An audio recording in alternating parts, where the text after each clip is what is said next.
بسم الله الرحمن الرحيم. إن الحمد لله إن الحمد لله نحمده ونستعينه ونستغفره ونعوذ بالله من شرور أنفسنا ومن سيئات أعمالنا. من يهده الله فلا مضل له ومن يضلله فلا هادي له. وأشهد أن لا إله إلا الله وحده لا شريك له. وأشهد أن محمدًا عبده ورسوله. وصلى الله تعالى على خير خلقه محمد وعلى آله وصحبه أجمعين. أما بعد، زما قبل قدر جتمندو مسلمانان وكشران ومشران ورونو فتیر شوی جمعه باندې من د نبی صلی الله علیه وسلم سره د محبت کولو شرعي حیثیت په دې موضوع بحث کړو.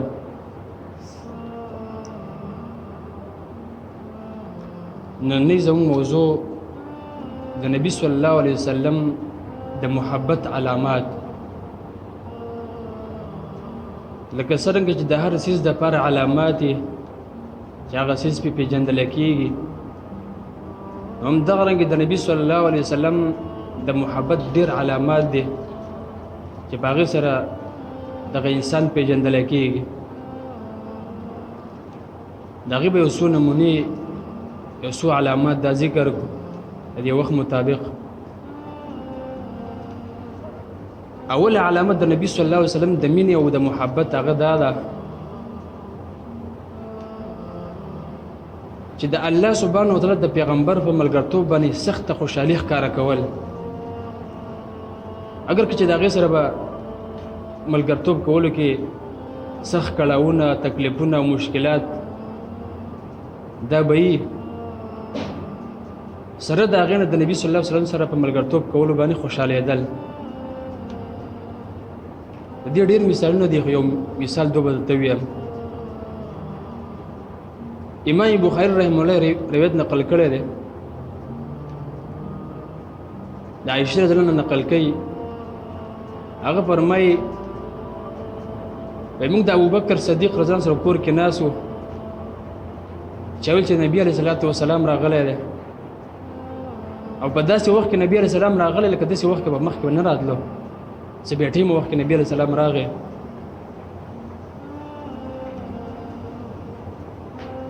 ابوبکر صدیق رضی الله عنه ویل زما مور او پلار دنه قربان شه د الله پیغمبره، تاسو په داسې وخت کې راغلی، داسې وخت کې به تاسو نه راتلی، څه چل خو به وي.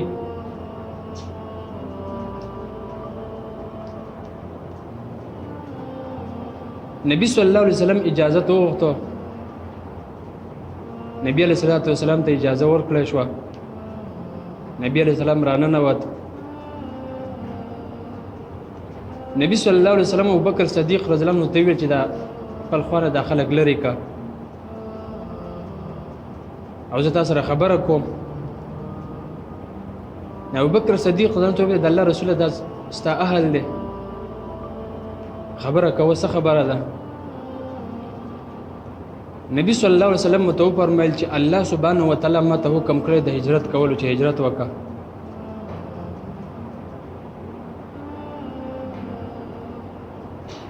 ابوبکر صدیق زنه پر یا رسول الله زما مور پلار دنه قربان شه، وې زه به ستا ملګری یم په دې سفر کې. نبی علیه الصلاة وسلام وفرمیل چې او ته به زما سره په دې سفر کې ملګری.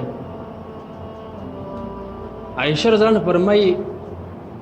وای ما ابوبکر صدیق رضی الله عنه ولید چې د ډېرې خوشحالۍ نه جړله، جړه یې کوله، او زما دا خیال نه و چې داسې به دا څوک چې هغه به د خوشحالۍ نه جاړي، یعنې د خوشحالۍ جړه ما چېرته نه ولیدلې. ابوبکر صدیق په دې ډېر زیات خوشحاله و چې د الله پیغمبر صلی الله علیه وسلم سره زه په ملګرتوب باندې سفر کوم. ابوبکر صدیق رضی الله عنه د هجرت د سفر په مشکلاتو باندې ښه پوهېده، او د دې سفر په خطر هم پوهېده چې په دې سفر کې د مرګ خطره هم ده. ځکه مشرکین د نبی علیه السلام د قتل اراده کړې وه، او الله سبحانه وتعالی نبی علیہ الصلوۃ د حکم کړل د هجرت کول. کله چې نبی علیہ الصلوۃ والسلام ووتل او بکر صدیق رضی الله عنه وسره نو دی مشرکینو د نبی علیہ الصلوۃ والسلام باندې ابوبکر صدیق رضی الله عنه باندې 200 خان انعام مقرر کړ. که شامل دا پیغمبر او دا ابوبکر صدیق ژوندي راوستل یا مړه راوست نو هغه موږ 200 خان د په انعام کې ورکړو.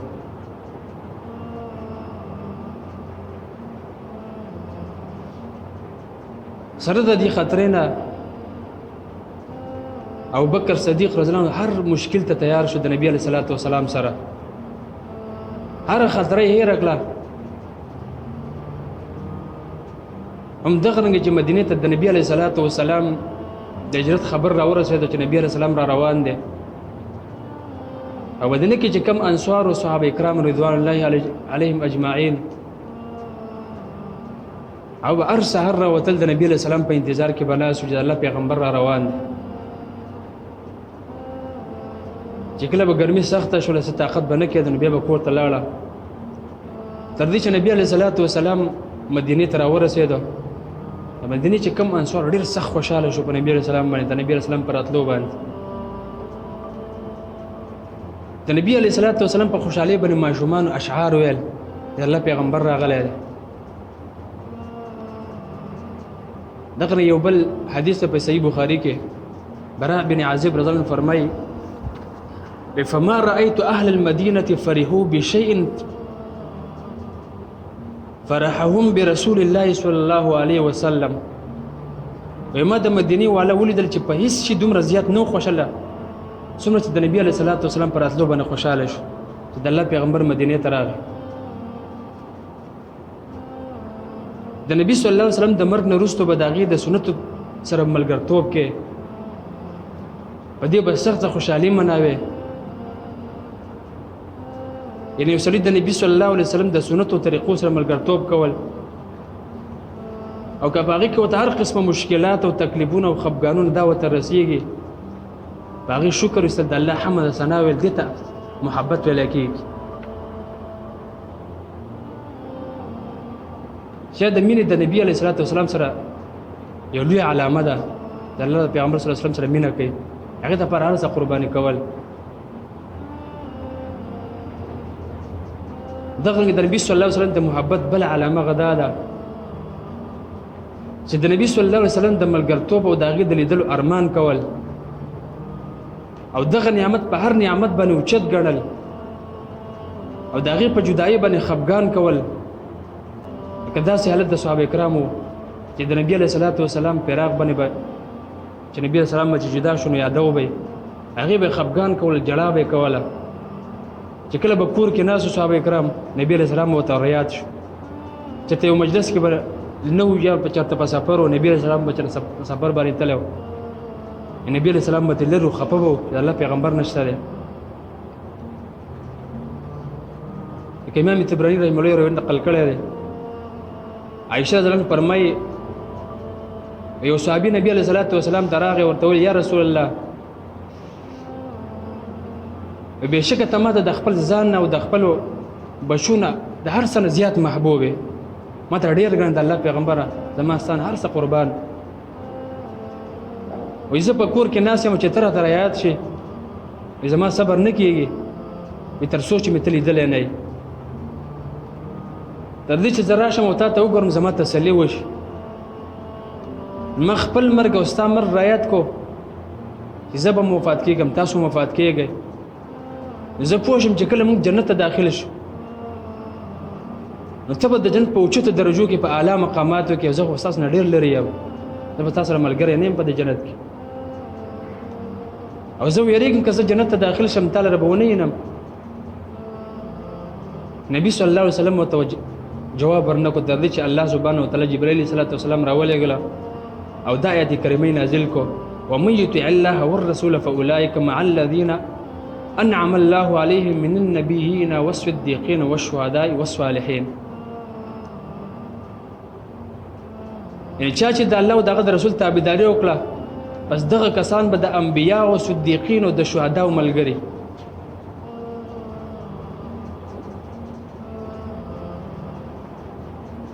د دې صحابي د نبی علیه السلام سره دومره مینه وه چې د جنت بهترین نعمتونه ورنه د نبی علیه السلام مینه هېر کړي دومره مینه وه د نبی علیه السلام سره او دا یې خیال کړی راځه چې جنت کې به د نبی علیه السلام لیدل نه وي زندګي به څرنګه تېرېږي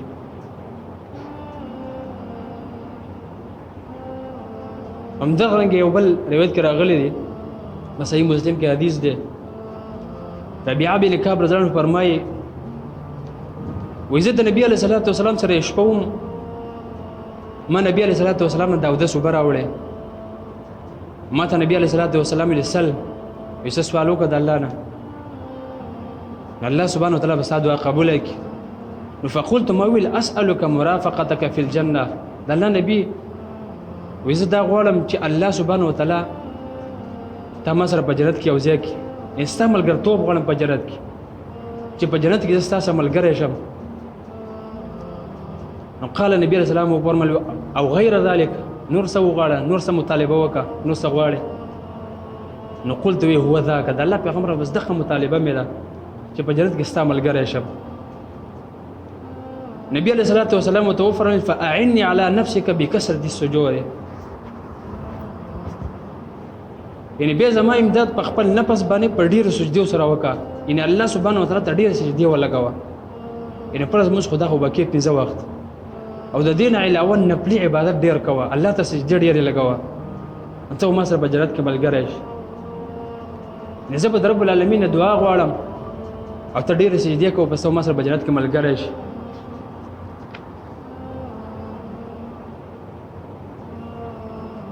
بل علامه د نبی علیه السلام د مینې محبت هغه دا ده د نبي صلی الله علیه وسلم تابعداري کول دا یو یقیني خبره ده چې د مینې او محبت معلومات د تابعداري په وخت کې کېږي چې یو سړي د چا سره مینه به د هغې دعوه کوي چې زما د پلانکي سره مینه ده او دا سړی مې خوښ دی او دا خبره نه مني تابعداري نه کوي یقیني خبره چې دا انسان په خپل دعوه کې دروغجن دی اسې د خپلې دعوه کوي چې زما دغه سره مینه ده او خبره یې نه مني هم دا وجه ده چې الله سبحانه وتعالی په دې سورۃ ال عمران 31 نمبر کې الله تعالی فرمایي قل ان کنتم تحبون الله فاتبعوني يحببكم الله اے پیغمبر ورته وایي که تاسو د الله سره محبت کول غواړئ نو زما تابعداري وکړئ يحببكم الله الله به سره محبت وکړي حسن بصری رحمه الله فرمایي و یو قوم د الله رب العالمین د مینې او د محبت دعوه وکړي الله سبحانه وتعالی په دې سره هغه باندې امتحان وکړي يقول ان کنتم تحبون الله فاتبعوني يحببكم الله ورته وایي که تاسو د الله رب العالمین سره محبت کول غواړئ د نبی علیه السلام تابعداري وکړئ نو الله سبحانه وتعالی به تاسو سره محبت وکړي او کدا سنین تاسو به په خپل دعوه کې دروغجن یې په صحابه کرام کې دا صفت په کامله معنی باندې موجوده چې هیڅ یو حکم د نبی علیه السلام دا حکمونه بنه راسو مګر فورا په هغه باندې عمل کوله کدا هغه د طبيعت مطابق به وو کنه خدای الله د پیغمبر صلی الله علیه وسلم په خبره به عمل کوو کدا هغه د خواهش مطابق به وو کنه خدای الله د نبی صلی الله علیه وسلم مخالفت بینه کو هغه به فورا عمل کوو کدا رواج مطابق به وو کنه خدای هغه باندې عمل کوو د الله سبحانه وتعالی د پیغمبر په هر خبره باندې لبیک ویل هغه باندې عمل کول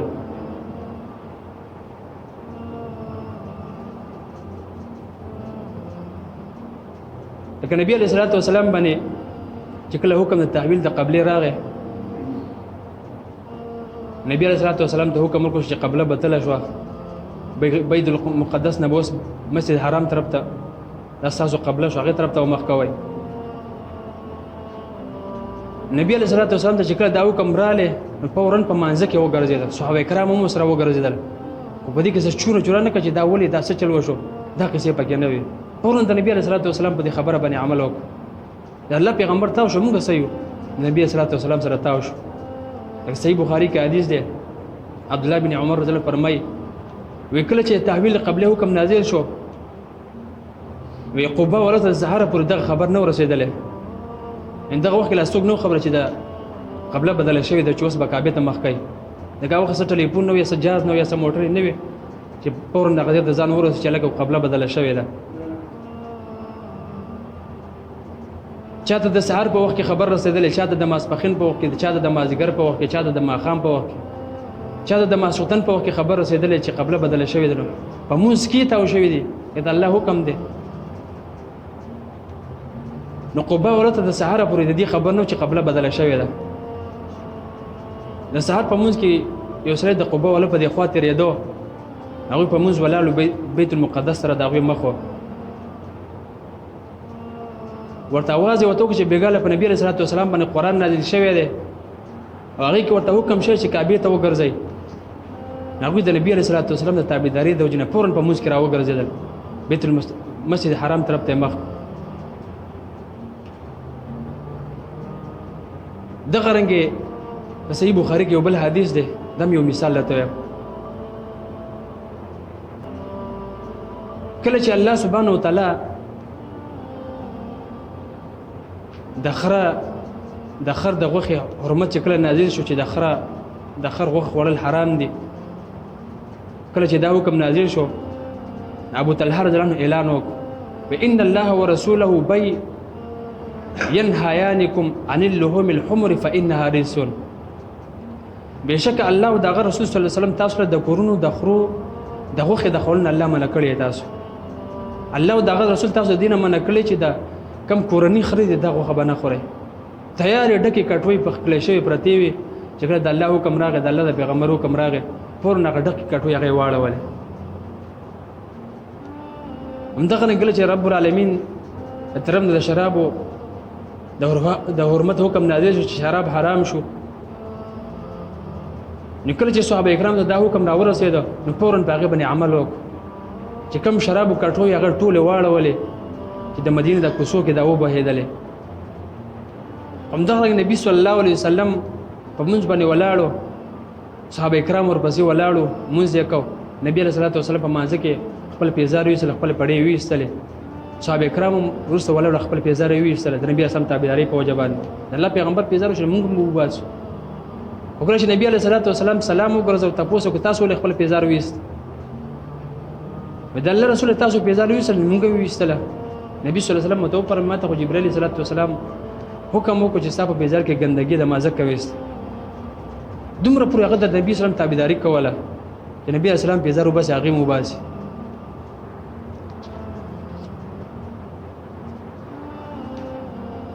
بل علامه د نبی صلی الله علیه وسلم د محبت هغه ده چې د نبی صلی الله علیه وسلم د مين او د محبت یو لوی علامه چې څوک د الله د پیغمبر صلی الله علیه وسلم مخالفت کوي، په هغه باندې غوسه کېدل چې دا انسان ولې د الله د پیغمبر مخالفت کوي. لکه څنګه چې دا یو یقیني خبره چې هر سړی د خپل محبوب په مخالفت باندې غوسه کېږي. یو انسان ته ګران دی، محبوب دی، او څوک دغه مخالفت کوي ته هغه باندې غوسه درځي. همدغه رنګ د نبی صلی الله علیه وسلم مخالفت به چې چا کو، نو صحابه کرام په دې باندې غوسه کېدل چې ولې د الله د پیغمبر صلی الله علیه وسلم د حدیث باندې مخالفت کوي.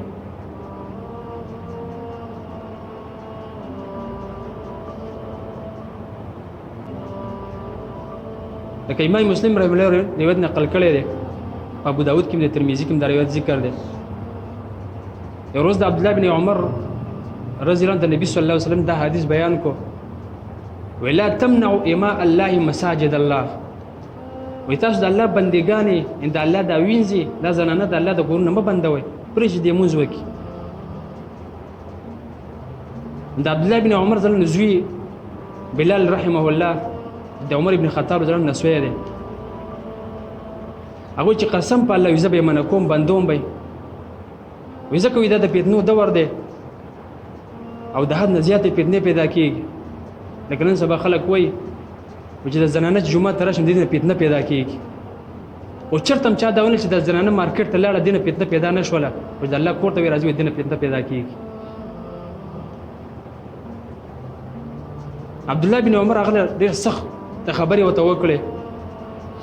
او سخت غوسه شو وته، تر مرګه پورې دغه سره خبرې نه کول په دې خبره باندې. وی زه ته چې د الله پیغمبر وایي چې د الله وینځي، د الله بندګان د الله د کور نه مه بندوئ، او ته چې قسم په الله زبې بندومه خدای الله د پیغمبر مخالفت کی صرف په دې خبره د الله عبد الله بن عمر د خپل سره خبرې بند کړې به تر مرګه پورې بس تاسو سره خبرې نه کوم دغه رنګ عبد الله بن مغفل زنه یو ورځ د نبی صلی الله علیه وسلم یو حدیث بیان کو